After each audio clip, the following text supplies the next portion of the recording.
es increíble. Nuestro país está en decadencia política y las personas estamos siendo cómplices de eso. Rosa Gloria Vázquez Cuadrado, la candidata a gobernadora regional de Lima Provincias por el movimiento Unión Cívica Lima, es la que más denuncias registra.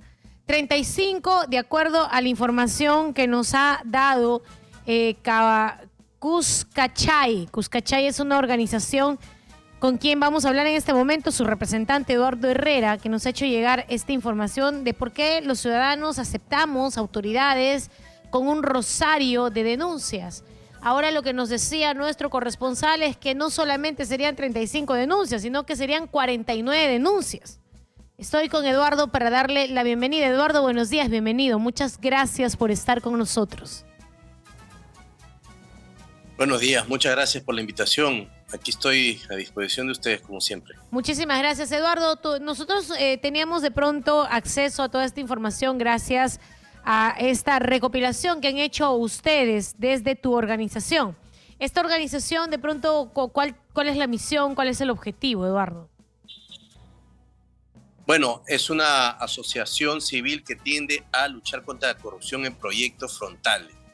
Creo que la corrupción hoy día, por ejemplo, se habla mucho de los nombramientos públicos, y yo creo que si no hacemos algo constante, permanente y sistémico, la corrupción va a seguir, porque esto es intrínseco al Estado, es intrínseco a este régimen, no desde ahora, es desde siempre, y lo que estamos haciendo nosotros es ese tipo de proyectos frontales contra la corrupción. Sobre todo la información, 12 de los 18 candidatos que el día de hoy están sometiéndose a elecciones tienen un rosario de denuncias. ¿Por qué crees tú, Eduardo, de que los ciudadanos aceptan de que las... ¿Por qué los ciudadanos aceptan de que estén denunciados, de que estén de pronto de una u otra manera todos ellos investigados?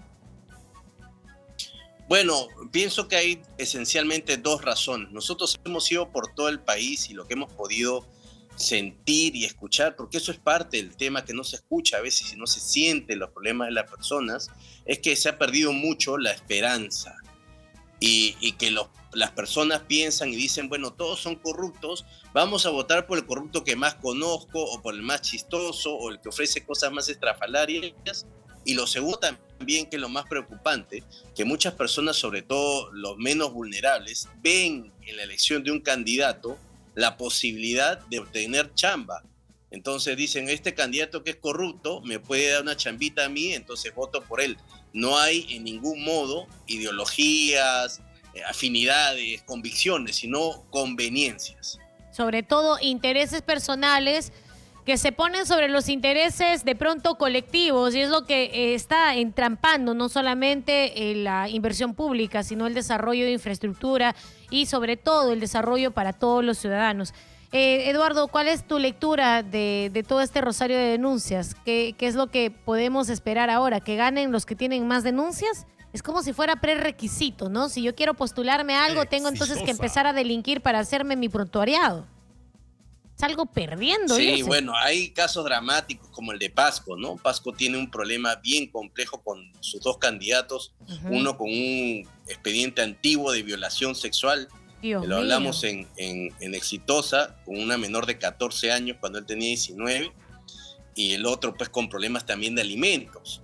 Entonces, la corrupción no es solamente coima, es también ese tipo de comportamientos de violencia a la mujer, de violencia familiar, de violencia sexual. Entonces, yo creo que hay casos como esos inevitables en los cuales va a haber una elección. Ahora, la legitimidad es otra cosa, ¿no? Y lo que viene a continuación, hablando en términos futbolistas, ya que estamos en Mundial, el segundo tiempo que tenemos que jugar es empezar a vigilar a estas autoridades que inevitablemente van a entrar. Y una vigilancia permanente, sistémica, es lo que refería hace un rato, va a hacer que la autoridad sienta que está controlada y vigilada. Claro, pero en realidad es lamentable que también tengamos candidatos que tienen denuncias de omisión familiar. Eduardo, ¿cuántos candidatos tienen este tema de pronto de no haber sido responsables con sus propios hijos, con su sangre, que nosotros vayamos a creer idílica, románticamente, de que sí se van a hacer cargo de nosotros cuando no tenemos ningún tipo de pronto de parentesco. ¿Cuántas personas de los 18 candidatos tienen denuncias por omisión familiar? Bueno, lo que hemos visto en esta elección es que en esta segunda vuelta, es que esencialmente se trata del caso de Cerro de Pasco, y ahí no hay mucho más en omisión. Sí ha habido violencia familiar, por ejemplo, el señor Jaime Rodríguez de Moquegua, el señor Eric Cuellar en Cusco, tiene casos de violencia familiar, y eso preocupa, pues, porque una persona, candidato, es un individuo más allá de ser un aspirante funcionario público, es un individuo en la intimidad, en el lado público, y eso hay que conocerlo.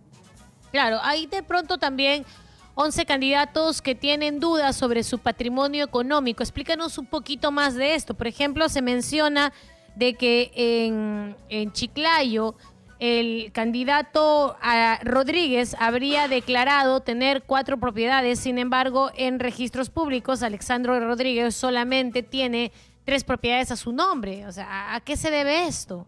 Hay dudas de su patrimonio. ¿A qué se refiere en esto, Eduardo? Sí, nosotros hemos obtenido ese tipo de datos de fuentes de datos oficiales abiertas. O sea, y en la página web cuscachay.com, en la sección fichados, las personas pueden entrar a la ficha del candidato para que vean sus declaraciones juradas de conflicto de interés, de patrimonio, y lo que hemos hecho es básicamente hacer contrastes. Entonces, cuando un candidato declara algo, pero en registros públicos aparece otra cosa, eso nos genera una duda. No estoy diciendo que sea lavado ni un hecho delictivo, simplemente una duda que el candidato tiene el deber de esclarecer, porque creo que el gran punto es ese. Las personas a veces piensan que los candidatos nos hacen un favor al declarar sobre sus antecedentes, y ellos tienen el deber, no es un tema, es una obligación de concesión. Por supuesto, y entonces ahí cuando existe de pronto esta incongruencia es lo que hace sospechar, ¿no? Porque si yo declaro que tengo 10 propiedades y en registros públicos no me figuran todos, algo está pasando.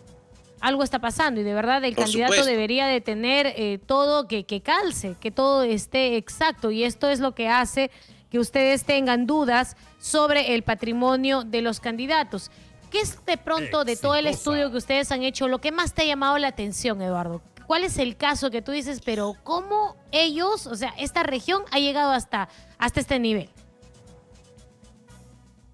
Bueno, básicamente nos han llamado la atención 2 regiones, ¿no? En la primera vuelta, Tacna, que ha escogido un candidato con arresto domiciliario. Oye, ¿verdad, no? Creo que debe ser, o sea, debemos ser el récord. Hola, ¿se escucha? Eduardo, tienes tu micrófono prendido, parece que algo ha pasado ahí, quizás se ha presionado y no hay el audio, pero lo que él nos comentaba de Tacna, en Tacna han elegido a un candidato que está con arresto domiciliario.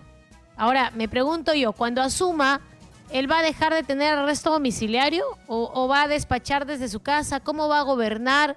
Hola. ¿Cómo va a visitar? Eduardo, nos estabas comentando el caso de Tacna. Te escuchamos. Sí, efectivamente, el caso de Tacna es inédito. El caso de Oscorima en Ayacucho también es inédito. Es una persona que tiene prontuario, tiene más de 100 investigaciones en la fiscalía, y el pueblo ayacuchano la ha escogido. Una persona que ha estado presa por corrupción. Y en el caso de Luis Torres, como decías bien, él va a gobernar desde su casa. O sea, ¿tú te imaginas lo que va a hacer? Él no va a poder inédito, salir. Es vergonzosamente inédito. Y esto además de inédito, de vergonzoso, es peligroso, porque de pronto, ¿cómo él va a saber que las cosas se están haciendo bien si desde su casa no tiene acceso a los sistemas que existen en el GORE, en el gobierno regional? ¿Cómo va a ver de que las personas a las que les encarga el gobierno, les encarga la dirección de algo, lo están haciendo de acuerdo a lo que él vaya a considerar o desear? ¿Cómo de pronto un líder va a estar detrás de que se cumplan todos los objetivos que tiene planteado porque él conoce la hoja de ruta? Esto es peligroso, en realidad es peligroso, y Tacna aún así lo ha elegido. Y Oscorima de Ayacucho tiene 100 procesos, Eduardo. Sí, más de 100 carpetas abiertas. ¡Qué bárbaro! Qué bárbaro. Yo no podría postularme a gobernador regional, salgo perdiendo. Uno primero tiene que delinquir para poder luego postular. Es increíble. Es increíble, es increíble. Nuestro país está en decadencia política y las personas estamos siendo cómplices de eso. Y en realidad luego le culpamos todo a los políticos y los políticos salen justamente de la elección que la población hace, ¿no? Y la gente está cada día más indiferente a este espacio donde se toman las decisiones que tienen mucha injerencia en nuestra vida diaria. Te agradezco muchísimo, Eduardo, por haber estado con nosotros. Eduardo Herrera, director de Cuscachay. ¿Qué significa Cuscachay, Eduardo? Hacer justicia. En un país donde hace falta la justicia, Cuscachay hace justicia. ¿Hacer justicia está en quechua? Sí, en quechua. En quechua. Muchísimas gracias, Eduardo Herrera, director de Cuscachay, que significa hacer justicia, que ha estado con nosotros dándonos un informe que su organización ha hecho respecto a esta segunda vuelta, donde se ha descubierto que entre los 18 candidatos acumulan 124 denuncias penales, es decir, de las más bravas que hay. Los más ranqueados son los candidatos de Lima Provincias, la señora Rosa, acá tengo el nombre, Rosa Gloria Vázquez Cuadrado,